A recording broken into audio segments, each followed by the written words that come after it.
Hello, আমি আপনাদেরকে এই ঝুলন্ত সেতু পার হওয়া সাথে সাথে ঝর্ণাটা একটু দেখানোর চেষ্টা করছি। আমি আজকে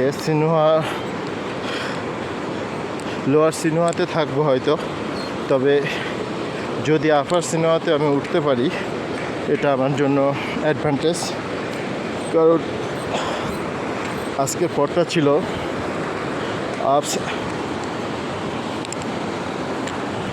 অ্যান্ড ডাউন। আমি চাচ্ছিলাম যে আজকে যদি হার্ড ডে পালন করতে পারি এটা আমার জন্য ভালো। এই যে আপনারা দেখতে পাচ্ছেন ঝুলন্ত সেতু দিয়ে একটি চর্মি ষাঁড় গরু যাচ্ছে।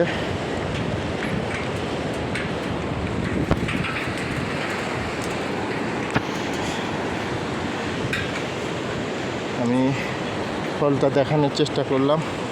ধন্যবাদ।